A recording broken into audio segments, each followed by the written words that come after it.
Hey guys, it's me, the Afro. Good morning. It's like, 8:41 a.m. at the moment, which is why I'm wearing this as opposed to, a fashion headband, because my hair's still a little bit wet and I don't want it dripping over my face during the video.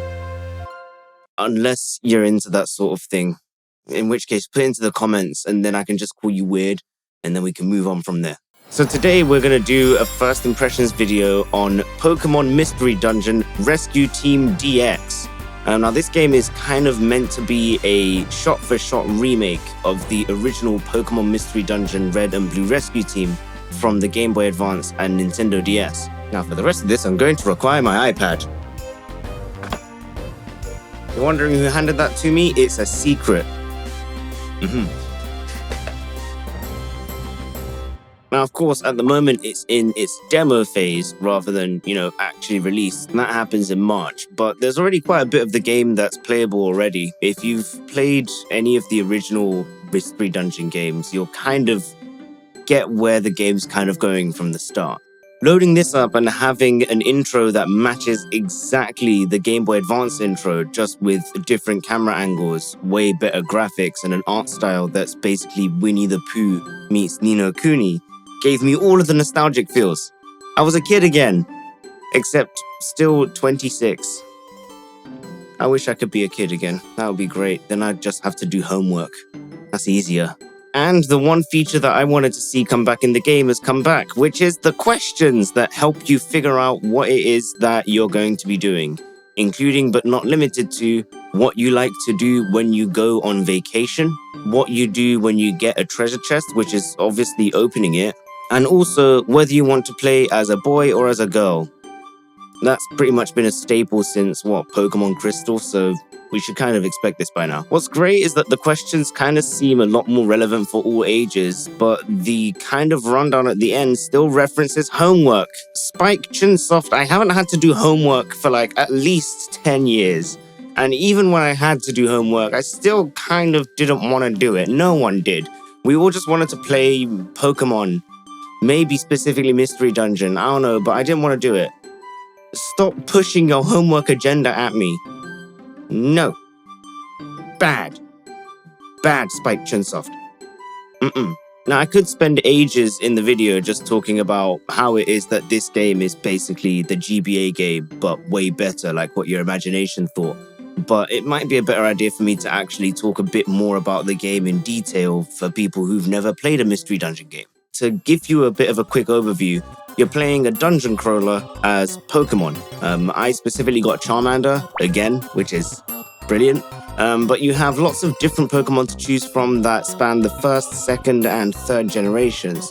You also can choose a partner Pokemon, and generally the partner Pokemon won't be the same type as you. So, with the example of getting a Charmander, I then can't choose a fire-type Pokemon as my partner. In the dungeons, you move and your enemies move with you. It's almost like a weird sort of game of chess. Once you find an enemy, you can attack them as long as they're either horizontally, vertically, or diagonally near where you are, except with certain moves that can home in or with certain items that can hit anyone pretty much wherever they are. You also find money, berries, and stairs. Stairs are magical. They take you to the next floor. They let you finish the dungeon. It is ideal to find the stairs. A new addition to this version of the game is auto mode. Basically, you press L and you automatically walk around either looking for money and items or looking for the stairs, depending on what you set the setting to. Once you get to an enemy, auto mode is turned off and then you actually have to fight. Something that's missing in the game is the A attack, as I call it.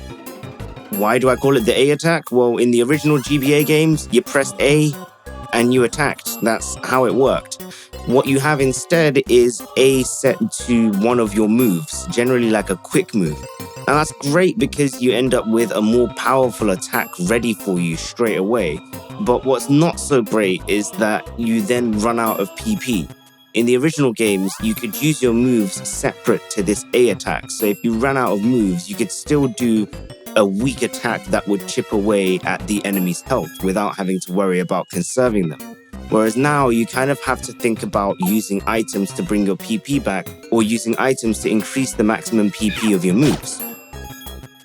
A plus side, maybe, is that there don't necessarily seem to be a huge amount of enemies, at least in the first dungeon, so you definitely shouldn't run out of PP. If you do, I'm not sure what actually happens, whether you get a struggle or whether you get access to the A attack.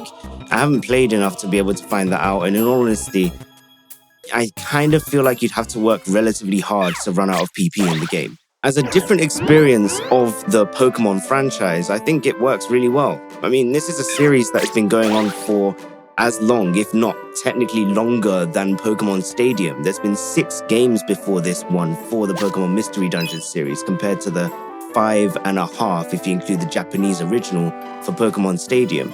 Having a remake of the original, especially with its relatively tight gameplay, is pretty great. I think there's going to be lots of people that are going to be able to get into the Pokemon Mystery Dungeon games that maybe originally wouldn't have unless they decided to emulate. Also, having a slightly different version of gameplay that borrows a lot from the main series Pokemon games while adding in something that's relatively different to Pokemon, even if it's similar to other games, is a bit refreshing.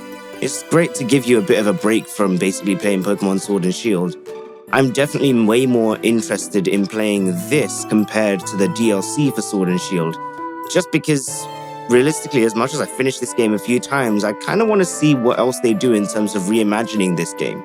This is a great game. I think it's absolutely worth it for the full price, if not just for the gameplay added in with everything being reimagined from the GBA back upwards. It makes a game that's kind of difficult to find legitimately a lot more accessible for people on way more powerful hardware, especially if you're using a Switch Lite. That way you have a D-pad and it's way easier to go, diagonal, as opposed to having to use a button to point yourself in that direction and then attack. If you enjoy Pokemon and you haven't checked out our other videos, you should definitely check out our gameplay of Pokemon Let's Go. Also, check out our website. We're gonna have this review, maybe with a bit more written down, up on there as well. So if you like reading as opposed to watching videos, or if you kind of want to have access to both, check that out. Our website is afrointheye.com. Also, don't forget, we have Instagram. And we also have Twitter. And I think we have a Facebook as well. I don't know. If you search Afro in the Eye, which is, that thing, it's right down there. It's showing up in the little purple bit. Find us there and hang out with us. It's pretty cool. Sometimes we have cake, mainly for us, but you can look at the pictures of the cake. Yay. Yeah. That's pretty much it. So I'm going to get back to playing some more Pokemon Mystery Dungeon. You guys enjoy the rest of your day.